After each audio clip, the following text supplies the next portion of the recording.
Hello, everyone, and welcome to episode 14 of season 3 of the Collegiate Chess League podcast with your host, me, and my main man, Xander Evans, here as well. No Joe Lee this time. We're shouting him out as he's tuned in. And we've got a very special guest, another CCL commissioner, producer, none other than Dylan Winn from the Collegiate Core Strike League. That's his. Boom, you got it. Correct. Yes. Welcome, Dylan. Tell us a little about yourself, what you do, and then we can get into what game you play and what game we play. Gotcha. Yeah. Heck yeah. My name is Dylan Winn. I am an alumni of Texas Tech University, BA of Journalism and Sports Broadcasting and Creative Media Industries. I am the head of content and production at the CCL, the Collegiate Core Strike League, of course. And I produce all the streams. I get casters all ready to go. Do the actual production of streams as well as production of content, both filming and behind the scenes stuff. I manage editors and I do social media. And I just get word out about the game pretty much and about what we do at the CCL. Got you. It was bound to happen at some point, the meeting of the minds between the two CCLs. Absolutely. I can't believe it took this long, in truth. It's pretty amazing. But how long have you been involved with the CCL? And we can use that as an ambiguous term for this entire pod. Going to confuse some people that come in late. We're definitely going to confuse some folks, but that could be a good thing. It could be a good thing. Well, I've been with the CCL since the first season in fall of 2023. We started back in last fall in August. Crowned our first national champions, the Lakeland Muskies up in Wisconsin. Wow. They got their first ever national championship in this game. So they got them like amazing big old like championship rings. No way. Yeah, it's insane. Then we went on to the next season and we started in spring and we started it up in January.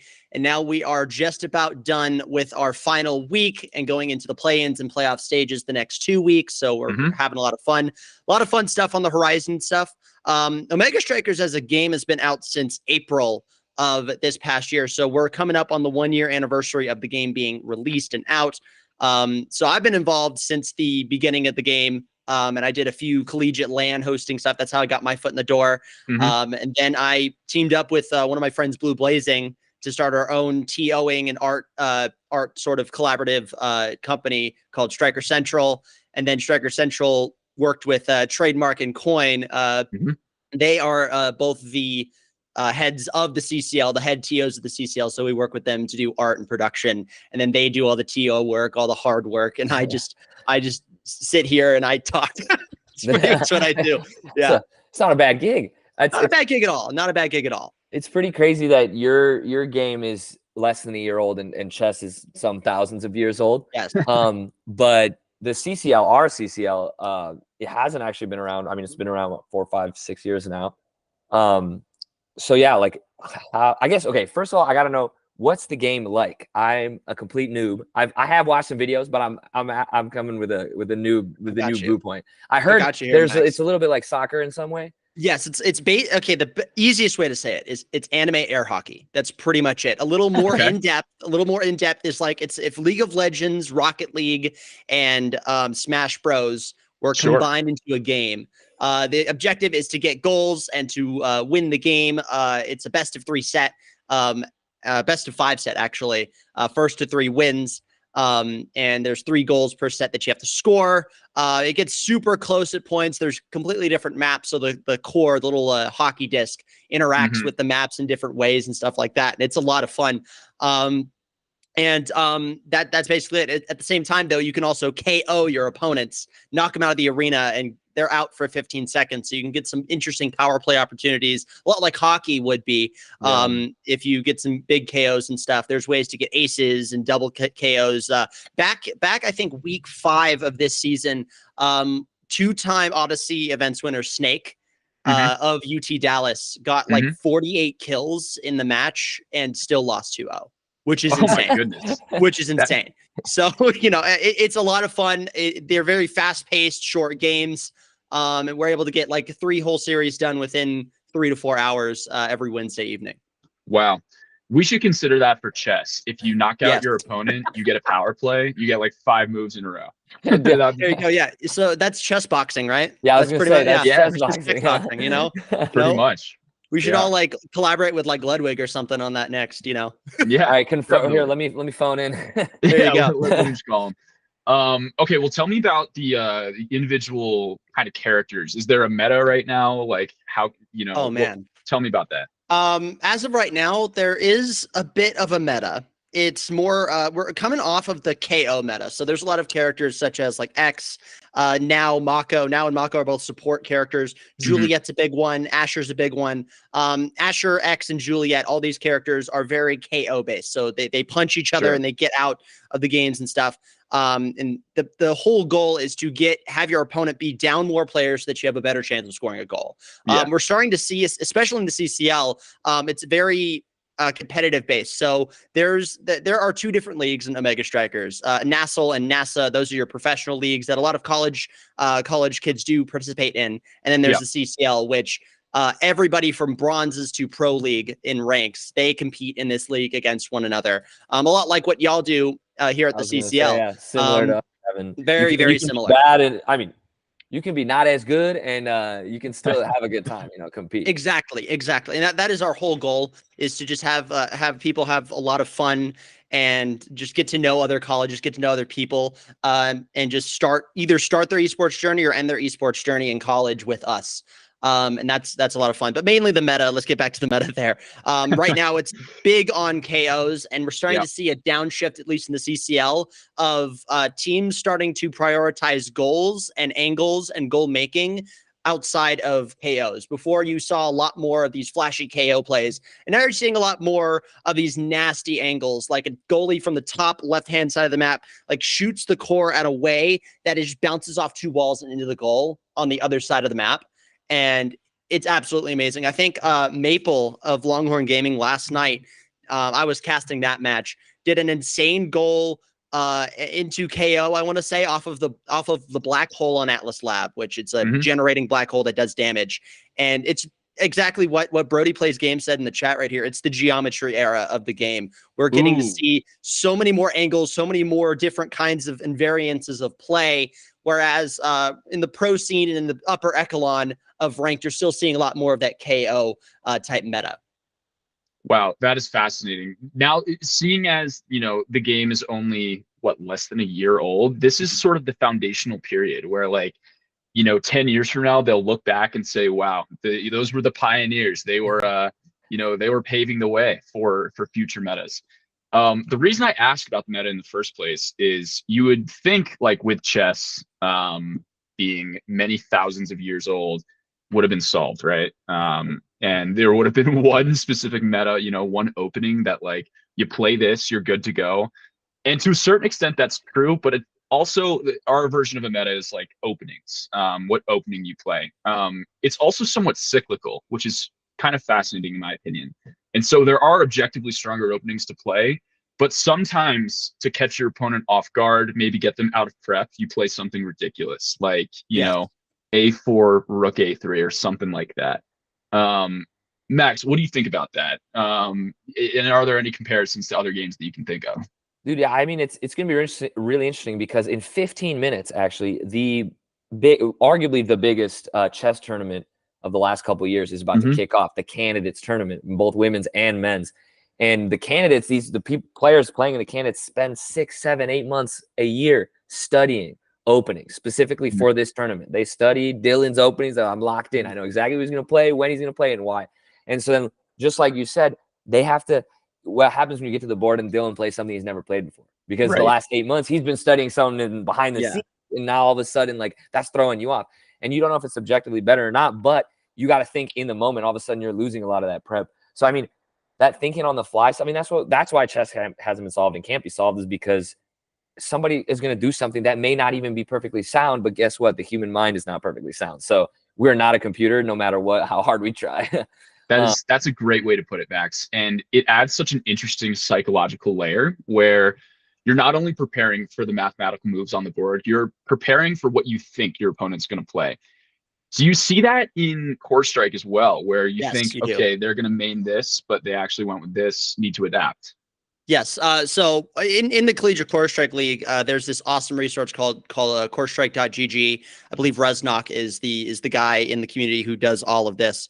And you can look up anybody's gamer tag in the game on this website, and you can see what they play, what their success rate is in ranked, what their actual rank is. You see a chart of where they peaked, what meta, what time period that they peaked at. To see, okay, maybe they're really good right now, or no, they were pretty good like maybe 2 months ago, and that they've sort of plateaued or fallen off a bit. That's what we would call a fraud watch at some points. So, yeah. Okay. The Core Strike community is like one of the best communities as well in all of gaming, but we are a little rough on each other, so it's fine. It's okay. I've been called a fraud multiple times. It's totally fine. I'm still silver. It's totally cool. It's chill. But I think both of these games, both chess and Core Strike, you can definitely see that there are different openings, different ways to play the game, and it will never be cracked. Other games, you see like it takes a huge nerf or a huge buff to completely invalidate a meta. Like namely Overwatch had the GOATS meta that ruled for, I think, 6 months, and they weren't able to get a big hold on it. Whereas you're seeing a more natural shift in how metas go in Omega Strikers with updates coming every month or so, or every 3 weeks or so. You see the meta sort of shift naturally, a little more naturally. That's just my opinion, though. There's a lot more people in the community that would say that the updates do have a huge hinge on how the metas work out and stuff like that. But I'm from games such as like Apex Legends and Quake Champions. Yeah. And those metas, especially in Quake, really evolve on their own. And I see very similar patterns here in Omega Strikers versus anything else. And plus, I mean, chess, y'all don't get updates at all. Yeah. You guys don't get updates. So you guys got to like work with yourself. Chess.com gets some updates, okay? Chess.com gets updates. You're right. No, you're right. Yeah. UI updates and all that. But it's the same board. It's been the same board for hundreds of years. Yeah. And we're never going to change it. Exactly. I mean, I've played many video games throughout my years, and actually the reason I stopped playing chess when I was a young kid was because I started playing video games. Sorry, chess. I did come back to it. Now I'm playing all the time. But yeah, I mean, seeing metas change, it's a delicate balance. But what makes a game fun to me, a competitive game, I mean, like single player games are fun for many reasons, but what really makes a game fun, something I'm playing multiplayer and competitively, is skill gap. And skill gap is actually the same thing that pisses a lot of people off, because they're like, I don't feel good when this guy boxes me like a fish in Fortnite. And it's like, yeah, that sucks. But like, at least there is skill to be gained. And like and chess is one of those places where they literally have a rating system to show you the skill gap. Like, is there something similar? I mean, like, of course there's a skill gap for you guys as well. If there's pros, if there's bronzes and everything, but does it feel like a good skill gap because I think games like Call of Duty tend to try and dumb it down, the skill gap, so they can allow maximum people playing and feeling good. But what ends up happening is the meta becomes something too easy, essentially. And it becomes I don't want to say a joke, I've played a lot of Call of Duty in my days, but but still, I definitely agree with you there on that Call of Duty point. But the way that we work it out here in the CCL is we use a Swiss system for 8 weeks. And depending on your record is who you face off against. In the first season, you kind of had a very like 3 teams that could be at the very top, a good amount of teams in the middle, and your bottom teams. And then now, because after the first season, everybody has been working and grinding so much that it's hard to differentiate where the top, middle, and bottom of the league is. You've got your 2 best teams, maybe your 2 worst teams, and then like a very, very interesting rainbow in the middle of teams that could be really good or are middle or are, lower mid, higher mid, upper echelon, lower echelon of teams through the middle. And that's what you're seeing because they're playing each other a lot more. They're trying to improve. Some of our teams that are in the CCL playoffs now that just qualified have grown since last season. Namely teams like esports almost at Oklahoma State again, at Oregon State. They've been doing really well. RIT, I want to give a shout out to them. Last season they got on the playoffs at 4-4. Now they're 5-3. They qualified for playoffs immediately, so they don't have to go through play-ins. And then the UTD B team, the University of Texas Dallas B team, the Meteorites, they barely qualified into playoffs last year. Mhm. And now they're in with like a 5-3 record or a Is there 6-2 record. is their A team in as well? Yes, their A team and their B team are both in it as well. Wow. They both qualified their teams within, I believe, by like week 6. Wow. So Is it they like, possible they play each other? it is possible they play each other. Yes, there is a unique possibility that they play each other. As of right now, we're waiting to see how the entire season plays out. I mean, all these top teams, even though they're not really playing to go into playoffs, they're playing for seeding right now. Sure. So I believe UTDM and UTD are both playing their designated opponents this week upcoming. SLU and UTD actually are playing, and we had Zach go and rate both teams based off of their chess teams performance. Yeah, I was going to say we share some commonalities here between the two CCLs because SLU and UTD are both excellent competitors in our own league. So that's pretty fascinating. I guess that speaks to the quality of their overall esports department or maybe not department, but initiative at their school. I would say so. I think the CCL also does break down some of those barriers there because you've got teams like the St. Clair Saints out of St. Clair College up in Canada, where they do give their 3 players scholarships to play Omega Strikers at their college. Wow. And then you've got teams like Lakeland who are, they used to be able to use their esports room and stuff, and now they can't. So they're using their apartment and they're using everything that they can. Some of these teams have esports rooms, namely like SLU, UTD, Longhorn Gaming, GMU. They all have their own rooms to go play. So that is a big common denominator there. But like teams like RIT, I think UH even got in, and they're just playing at home or they're playing in their dorms, and they're making it work as well. So it's a very interesting sort of bridging of the gap there. But you did see a lot of teams, especially last year, without their own esports rooms, qualifying, being really, really good at the league and getting in.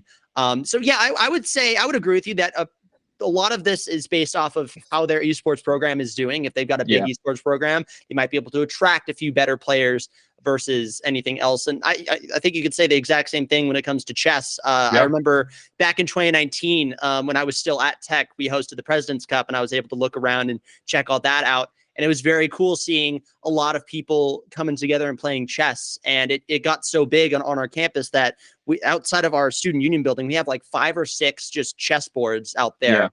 And you can just bring your pieces and play. Yeah, we love to hear that. And Texas Tech, I mean, speaking of scholarships, Texas Tech is one of 6 schools, I think, that offers scholarships for chess, which is really sweet. What we really want, though, and like you outlined, is the resources for all these teams. Like, we've got tons of schools in the CCL, in our CCL, that are small schools, small school in Canada, small school in rural Pennsylvania, wherever it may be.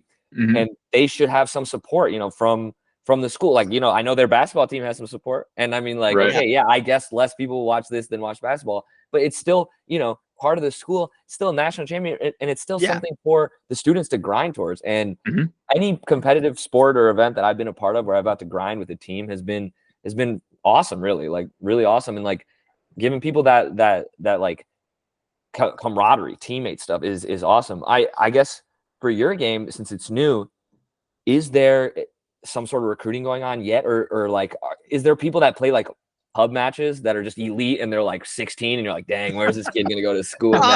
It kind of depends. It really depends. There are some really, really good players that are going into colleges at the moment, and we just don't know where they're gonna play. I believe UTD is the one that is recruiting the best at the moment, though.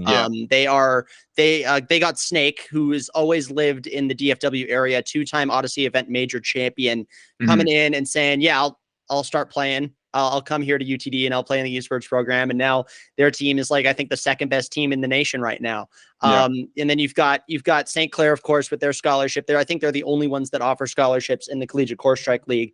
As of right now, we still need to grow the sector in middle and high school and get some middle and high school leagues going, which we are planning to get some stuff going there. At least personally, I'm getting Lubbock ISD, because I live out here in Lubbock, Texas, Lubbock ISD, to get some Omega Strikers competition going on alongside their other esport club stuff, just to get more people interested, so that whatever college they do go to, they can found a CCL team, or they can join that college's CCL team. Growing that high school sector is so important for any game that, I used to start, I played Quick Champions for Texas Tech. And you didn't see a whole lot of high schoolers playing Quake. You saw your college age kids, and then like all the way up to like the 30s to 50s playing Quake. And that's how the collegiate Quake scene sort of died, is that nobody was really interested. You didn't have that foundation. And OS is a very good art style, and I believe has enough young players to be able to create a funnel from the CCL and then potentially from the CCL to NASA and NASL, and just help out the entire competitive triangle of Omega Strikers. Right. To create that sustainable ecosystem and that, achieve longevity for this league and for the game itself, you need to build that pipeline, high school to CCL, and then eventually to a higher competitive division. How do you incentivize players to play other than just the joy of the game itself? How do you attract players to your league? So initially this league is a student alumni run organization. We don't have money to be able to give these players, which stinks. I mean, I would love to give the grand champion like $500,000, but you can't just make money. So we approached Odyssey Interactive and we said, hey, can we get like titles in game, and OD points, which are used to buy skins in the game, and just in-game perks to be able to give to these players. And they said, sure. Yeah, we were the first ever league to have a title in-game that says like CCL champion, CCL top 8, CCL competitor. That's awesome. And you got those little tags in there. And so these players can come in and you see these players are like, oh, CCL, what's that? You start looking at that. We need that in chess.com. We're writing that down. Are you listening? Yes, get something for chess.com, because if you get like a title or something, that would be so cool. Yeah, just a little flare next to your name that has a little flare next to your name badge. that says like CCL participant, CCL top 8, CCL champion, that sort of thing next to the name on chess.com. It'll have an opponent be like, oh, this guy might. Okay, I mean, I might need to think of I got a different strategy. This guy, I'm gonna have to do a gamer pose here, lean in a bit. So the main thing is like we wanted people to be rewarded in game, and then we started getting sponsorships. So last season we worked with HyperX. The top 3 teams got headsets, and we gave away a camera and a microphone. This season we're very proud to be working with Asus and Intel. The champions of the league are going to get i9s. Which that's amazing. My goodness, that's Let insane. me get a 9.9. Hello. There you go. Yeah, they're in my house right now, which is the crazy thing. They shipped them all right. Let me get a 9.9. Okay. What are we waiting for? Thank you for trusting me. Thank you for trusting me, Intel. You guys are awesome. And then like mouse pads as well. And then Asus has given out mice and headsets and a bunch of other cool stuff as well to the champions of the league, and giving away stuff to people who don't even make playoffs as well, which is great. So those little incentives through our sponsorship deals also help students want to compete and want to get better. When I heard i9, when people heard the announcement for i9s, I know that Trademark, I know he's in the chat right now. Trademark was like, all right, we actually have to try now. Right. Like Lakeland, they're the reigning national champions. They have to try now. Right. Those are i9s. Those are really, really good CPUs. So it's so big. It's so big. And even with these big companies working with us, it just shows that grassroots esports is still alive. And alive and healthy and alive and well. So that just brings a warm smile to my face. And that's all I want. That's amazing. It's amazing that given that the league and the game itself is still in its early life, it's incredible that you've made these strides so far and are securing these sponsorships and these partnerships. I also think it's fascinating that you have such a productive relationship with the game developer to get that title, assigned to players in the game. How did you go about developing that, and speak a little bit to that about how receptive they were to help grow this league, because it takes Here's the thing about Collegiate Omega Strikers. Collegiate is what started this game. Fully 100% full stop. How they got the word out about this game is Ryan Rigney went to a bunch of different colleges, namely Ole Miss, because Ryan Rigney is an Ole Miss alum, went to their esports program, said, hey, I'm developing a game. I would love to give y'all some codes. If y'all play this as a team, we're going to have some tournaments and stuff. And they went around to a bunch of colleges all over the US and Canada and said, hey, we've got this game coming out. We would love it if you guys would participate. Here's some free keys. We can get you guys some free cosmetics and stuff as well. This is the closed beta stage or open beta stage. They gave out a bunch of codes. And then they hosted a $25,000 beta championship for collegiate. University of Waterloo won the entire thing. Lakeland came in second. I think SLU came in fifth, I want to say. SLU, I mean, if you follow their entire journey so far, it's been crazy from getting I think 8th through 5th in the beta tournament, and then 2nd or 3rd place at a few lands, all the way up to 3rd place at last year's CCL. Now they're the number 1 team, chasing the first ever undefeated season in the CCL. Wow. And they're just grinding so hard right now. They are going at it. And at the same time, though, but collegiate is Omega Strikers. Yeah. And they put in collegiate esport logos into the game as well. Yeah. So you could use them as emotes or profile icons and stuff like that. So you can rep your school in the game, which was a huge selling point for a lot of clubs to say, hey, let's start a team. Hey, let's do, because our thing is in the game. That's why awesome. not? That's so cool. It's also crazy to me that SLU, first of all, we call it SLU. SLU. We also say SLU too. Yeah. I just say SLU because I don't know. I mean, those are the 3 letters. You aren't wrong. True. But it's just crazy to me that SLU are chasing an undefeated season, and then in our CCL, they are a juggernaut that, it has won back-to-back titles, which is crazy. Yeah, which is totally nuts. I mean, Trademark even said on Twitter when we swapped the accounts for April Fools. Welcome to Core Strike. UTD and SLU are the best teams in the nation. You don't have to change much. Right. Yeah, it's pretty easy. I want to go back to something we talked about previously. I don't know if that's a phrase, but talking about resources for programs and how to leverage them. Is there an advantage to the players being in one environment together? You mentioned that some have, discrete rooms where they can play together. Some are just bootstrapping it from their dorm. Does that give a competitive advantage to some schools to talk about those resources?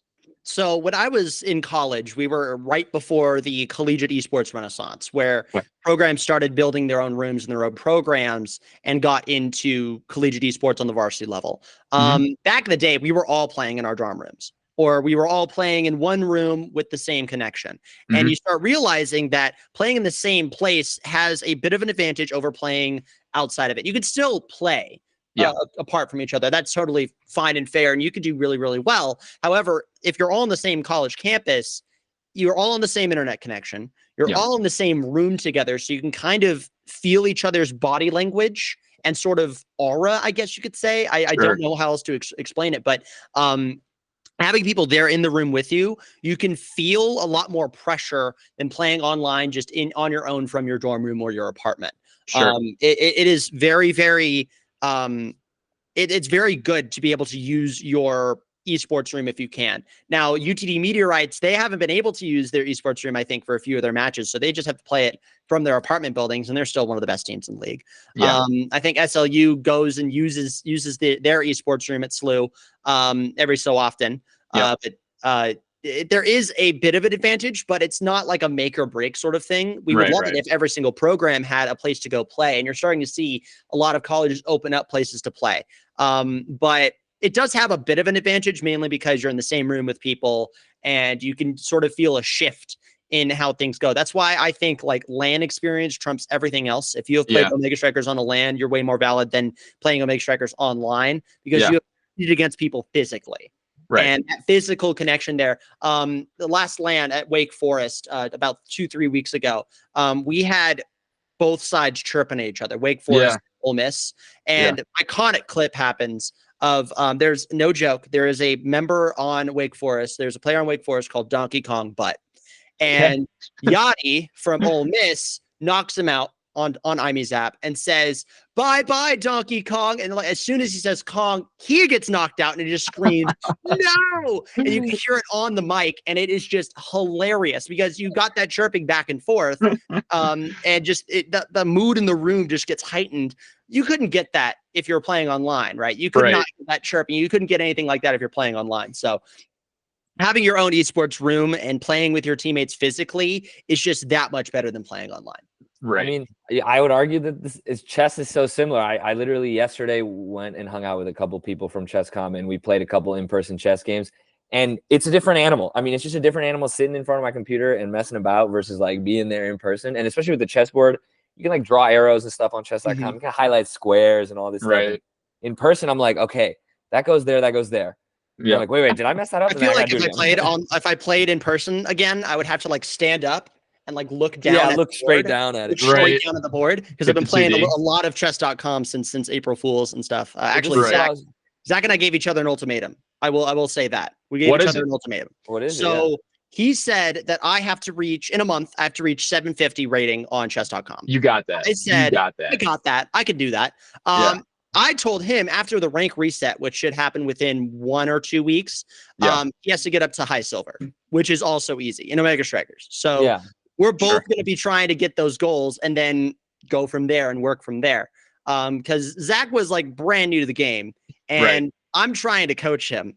Right. It wasn't great. It was not good. All right. I am an esports coach, but I am not very technically skilled in any esport. So imagine how I'm trying to describe how to do a strike punch. We get Trademark in here on April Fool's Day, and he's like, oh yeah, you just do this key, that key, and then he gets it within like 2 or 3 tries. Thank you, Trademark. Thank you, Trademark. But yeah, I mean, playing online versus playing in person, again, I think it doesn't matter what sport or esport you play, or chess or anything like that you play. It's a completely different beast as well. Oh, it definitely is. It's a different environment. I want to talk about a quick technical aspect of your game versus our game, and analyzing how that might breed for competitive advantage. So in chess, so long as you're connected to the internet and you don't disconnect from the internet, you're fine. Like just don't time out. You're going to be okay. Like you may get a little bit of lag, but it's not that big of a deal. Right. But I assume for Course Strike, it is hugely important to have like low ping. And so leads me to my next question. I don't know about you, but my time in college connecting to EDU Rome, the general purpose Wi-Fi network, was dodgy at times, right? And so always dodgy. Right. Do any of these programs are they on Ethernet? Do they have like, their own networks? Do they invest in that? Because that feels like an important component of performance. I think a lot of the ones that have esports rooms, they're all on Ethernet, just baseline, and then some of them invest in 1 or 2 gigabit fiber internet. I know Longhorn Gaming has fiber, and last night they were playing against Auburn. Oh my goodness, I'm going to get trash talked after that. I'm so sorry, Auburn. I'm so sorry, but they're playing from Alabama. Dude, that's really bad. I know the difference. That is really bad. That is really bad. That is very bad. It's like, oh, dude, it must have been great going to UT Austin, dude. I would like that. Yeah, I know. It's like if some of my coworkers at my other job keep confusing Texas A&M for Texas Tech, and I went to Tech. I don't want to be compared with them. I'm sorry. College Station? It's completely different. College Station versus Lubbock. Come on, it's completely different. And I think it would work vice versa too. So I'd like to apologize to Auburn War Eagle. But they're playing from Alabama. Longhorn Gaming's playing from Texas, and they both use Dallas servers. Longhorn Gaming had fiber on from their esports room, so they got, I think, like 28 ping, and then Auburn had, I want to say, 35, 45 ping. And the ping difference was, still a little bit dodgy, of course, because Austin's closer to Dallas servers than Auburn is. But you still had a very, very hard competitive game played on those servers. And ping is super important. We have to select, and we have to physically map out where every single campus is in the CCL, because then players can go to that map and say, okay, I'm here, I'm there. This is the closest server. We're going to play on this server. Wow. We've got like Denver servers, Central Canada servers in Alberta. We've got Dallas servers, Ohio servers for like between your Midwest and your East Coast sort of matchups. Sure. Denver servers are mainly, and then West Coast servers. Shout out the Westies. Westies are a whole different breed too. My goodness, they are insane. I love the Westies so much. They play on Los Angeles servers, I want to say, and then they usually play on Denver if they want to play Denver or Dallas if they want to play against Central teams or East teams. Ping is very, very important. So whenever we get a match or a ping match that is like over 100 MS for both sides, we shut it down immediately. We re-roll the match. We get everything started yet again. It's a whole different thing. Whereas I think on chess.com, do you guys have like a select a server option? Like, does that matter? Does ping matter? That's a great question, actually, because we do have servers throughout the world. Right. It's a wonderful question. I can at least speak to the CCL. We don't pay as much attention to what server our players are connecting to. So that's a fascinating added layer of complexity that you all have to deal with. Ping matters a little less for us too. Like, especially with imagine stuff, imagine like if it wasn't turn-based, right? If you were playing like 5 chess pieces at a time, ping would probably matter a little bit more. No, of course. Yeah. It's a funny game where ping kind of, I mean, like I've played chess games on chess.com from a plane, and like my little, my connection bar will be on 1 bar. Yeah, I'll make a move and it'll take like a couple seconds, but I still like complete the game on the plane with the plane Wi-Fi. So it's like, okay, it works. I could not play OS from a plane. Right? Oh, no, it'd be so bad. I tried playing from a hotel room on really bad hotel Wi-Fi. Right. I was lagging so hard that I had to go into the Omega Strikers Discord server, and at every single person that I played against, I am so sorry. I'm playing from my Nintendo Switch on hotel Wi-Fi. It was really bad. So you apologize. I apologize. Okay. I had to, because I mean, at the same time, I have a verified badge in the game, so it looks even worse if I'm playing bad. You're like an ambassador. Gotcha. I'm like an ambassador, so it's like it's even worse that I'm playing bad and I'm lagging. So I had to apologize, and they saw my setup and they're like, "Oh no, you're so good. You're so gotcha. good." I'm like, "I'm good. I'm good. Let's go." Okay. Oh yeah. Okay. We were talking about competitive stuff, and I do want to bring up a point that I also brought up during our live stream this past Monday. I love the Olympics. Love them so much. I've been watching ever since I was a kid. My mom has a home video of me conducting the Olympic theme during the Sydney Olympics in 2000 when I was a baby. It is so dumb, so stupid that the International Olympic Committee is looking at esports before chess. I'm just going to say this right now. Chess needs to be in the Olympics before esports is, because I mean, they don't want to get esports in there in general because of the violence aspect. You guys, we have skeet shooting. Come on, guys. You know, we've got jousting. Come on, guys. You know, we've got wrestling and boxing and jujitsu and karate and also and judo and everything else. People are bleeding. People are bleeding. Okay, and if somebody can shoot someone else in a video game with a fake gun and and shake hands afterward, I think it should be fine for the Olympics. At the same time, though, I think chess belongs in there before esports does, and I'm a huge esports head. I love esports so much. I think chess belongs in there more because it has been a competitive game with multiple countries for so gosh darn long. For so long. You guys deserve to get an Olympic medal for playing at the highest levels. Imagine Magnus Carlsen getting a gold medal in Paris or in LA. So I mean, I think it deserves it. And the whole aspect of, oh, they need to sweat. Have the chess players like run a few laps before they play? I don't know. Hey, let's make it chess boxing. Let's just make it chess boxing. There you go. Chess boxing. There was an event a couple months ago. I can't actually remember off the top of my head right now the name of the event, but one of the things they had all the players do was wear a heart rate monitor. Which was freaking sweet. So they're wearing the heart rate monitor and they're just playing their game, and it's getting intense and it's getting serious, and boom, heart rates are at what I run at like full on sport level heart rate. And it's like, I mean, the reality is that like they don't even need to run laps. They are sweating. they are literally sweating. The brain is a muscle. Yeah, the brain is a muscle. And you're working. You're seeing the same thing from esports athletes too. I had to do a mini thesis for my English course in college, and I argue that esports is a sport. And most of these professional esports athletes have to go and do NBA style workouts. Wow. And, do a bunch of brain training. They lose, usually professional players lose up to 2 pounds of sweat during a standard game, on average. It depends on what video game you're playing, of course, but yeah. And your heart rate is going crazy. And I like Quake Champions for a long time had heart rate monitors on players. So you see their heart rate whenever like a player comes out, because it's a 1v1 game, a player comes out and shoots a rail towards them. You see their heart rate just spike up for a second and they go back down again. Or like in a overtime situation, how hard the heart rate would go. I would love it if we can get like heart rate onto every single player in our CCL. Dude, I would love all the most sport, any sport, like any sport that happens on the computer, I would love heart rate monitors for everyone, because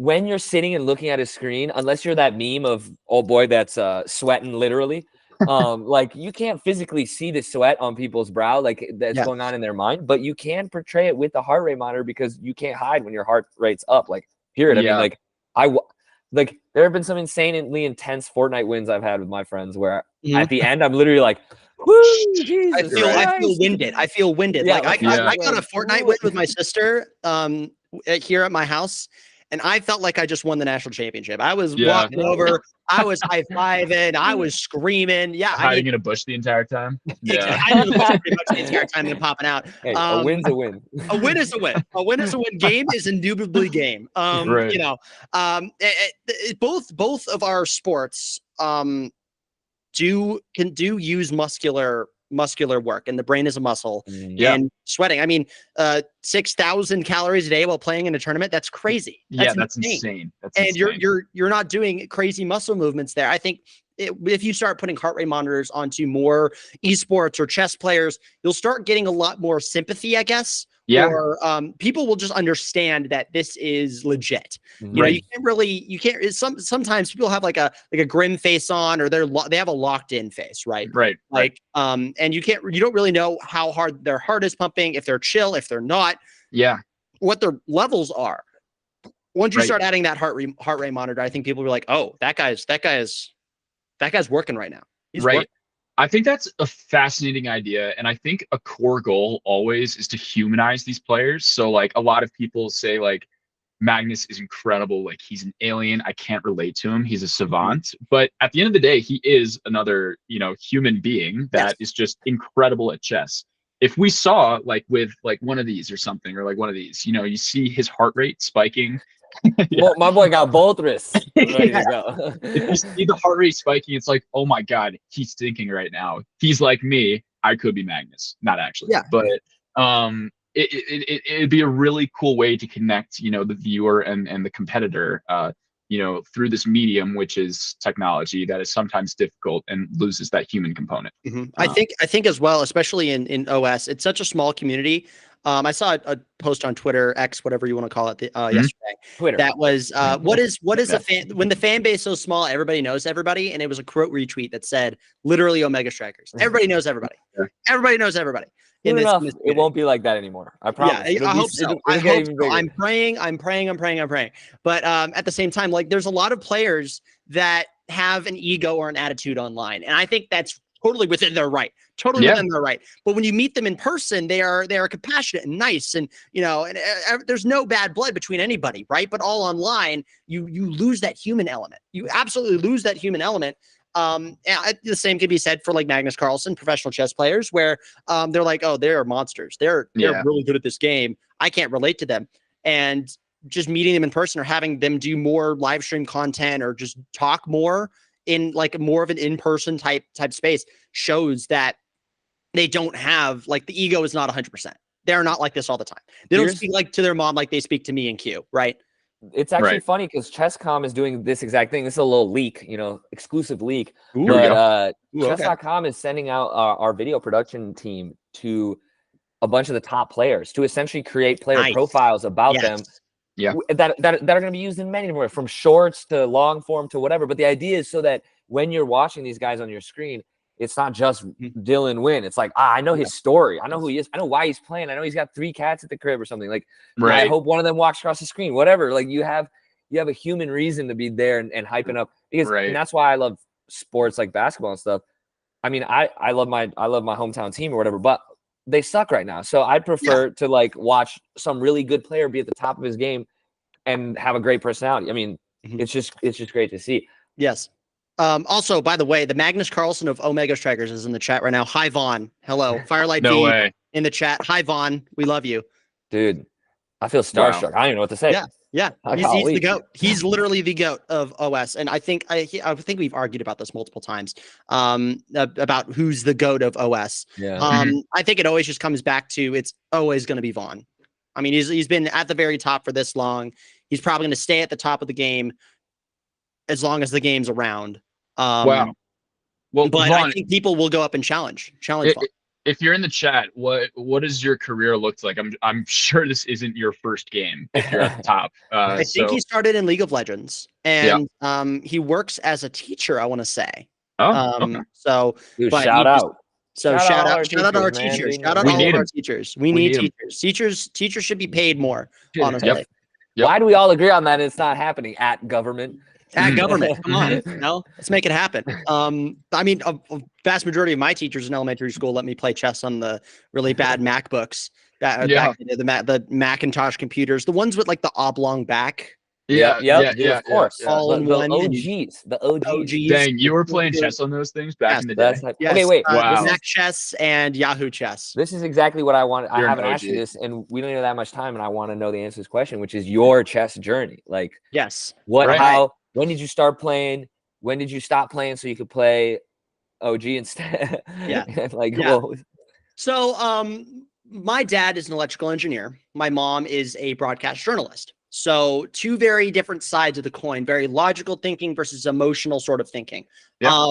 My dad wanted to put me off, both my mom and dad, of course. I love you, Mom. She's in chat right now.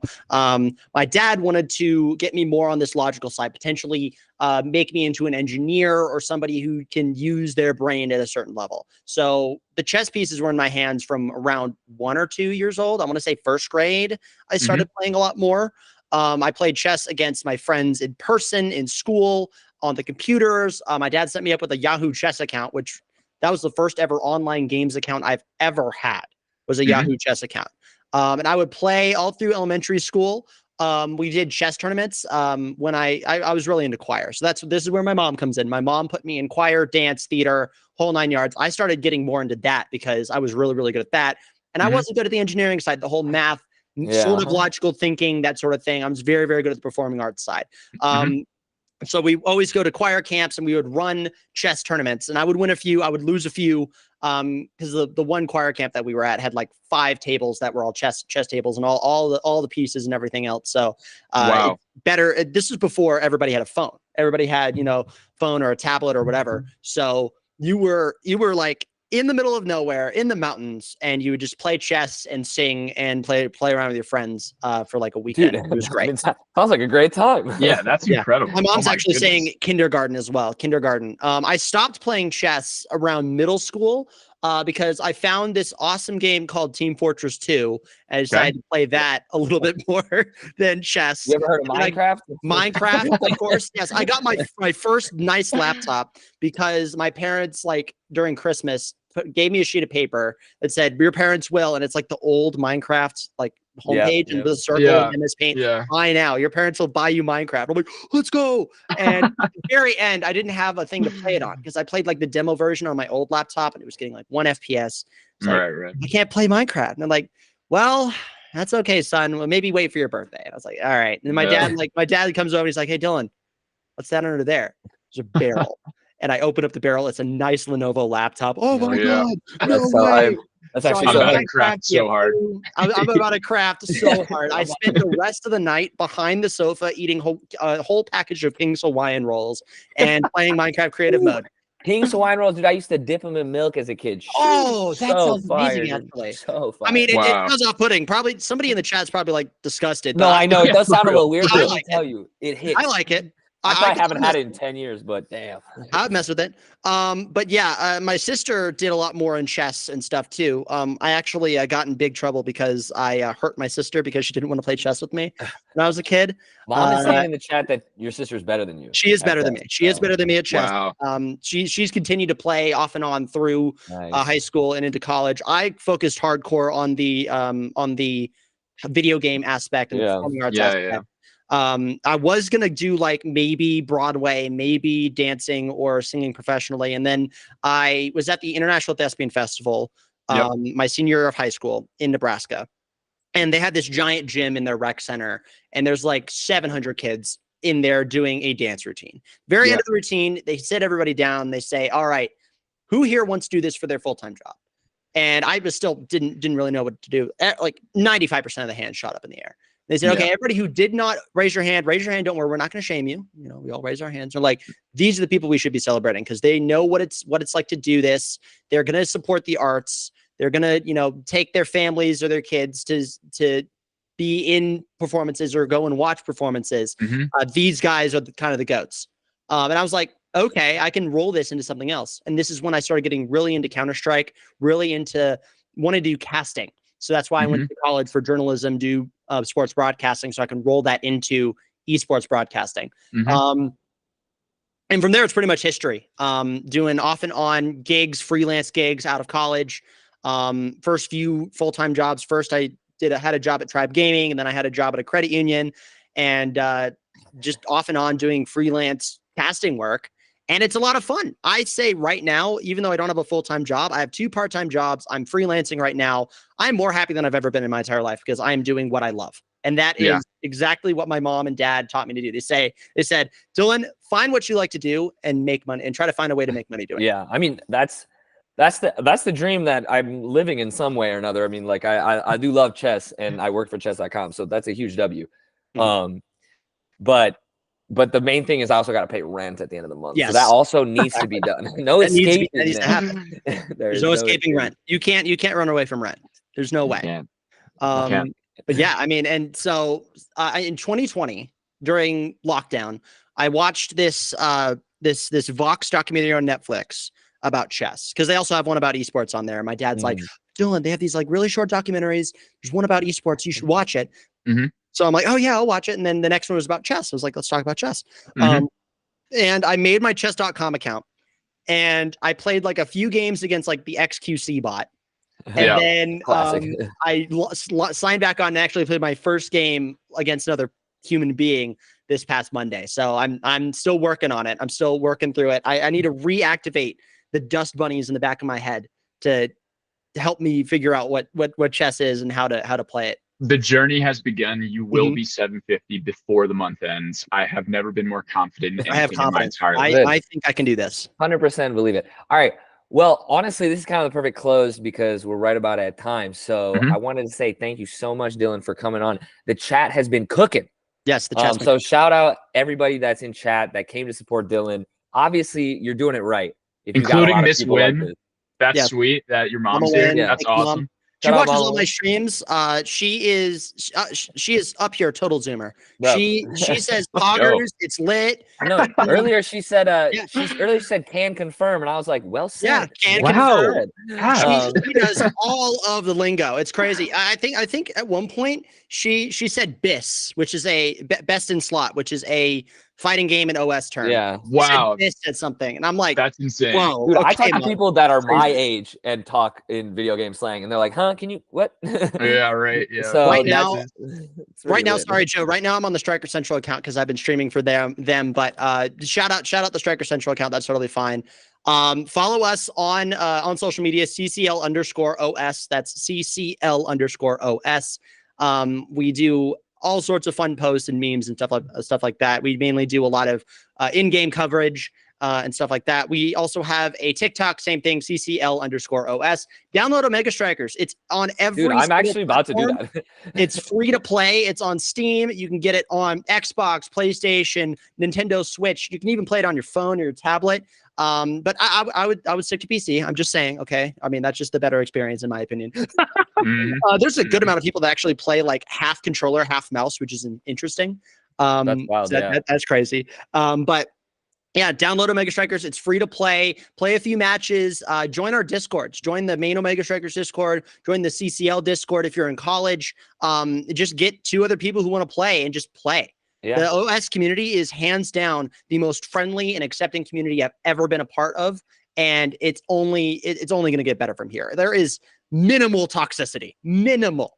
There you go. Yeah, dude, I'm literally gonna play. So shout out. And the last thing I want to say before we close out is shout out to our CCL. And this weekend is the final weekend of this season of the CCL. It's wrapped. D1 was wrapped last weekend, but we love all divisions equally here. Yes. So we got all the divisions. Everybody else is playing for money. Most of the divisions are playing for money this weekend. So shout out everybody. It's gonna be streamed. It's gonna be awesome. Shout out you Michigan State if they're out there, whatever division we're in. But yeah, got to shout out to alma mater. But yeah, so thanks so much, Dylan, for coming in. We're about to raid the candidates. So if anybody wants to go watch some chess that takes 6 hours, lock in. We got a long way to go. But yeah, thanks everybody for joining. Thanks everybody for having me. Yeah, being in chat. Thank you. Y'all been awesome. Thanks y'all so much. And yeah, we're gonna hit 750 before the end of the month. Awesome. CCL squared. Thank you, Dylan. Thanks, And finally, play-ins are next Saturday, April 13th, twitch.tv/Striker Central. Playoffs, April 20th and 21st. The best collegiate OMS teams in the nation will be competing against one another on April 20th and 21st, Saturday and Sunday on twitch.tv/Odyssey Interactive. That is the main OS Twitch page, so go check that out. That I'm done with plugging. We're good. All right, yeah. No, that's a wrap, everybody. There we go.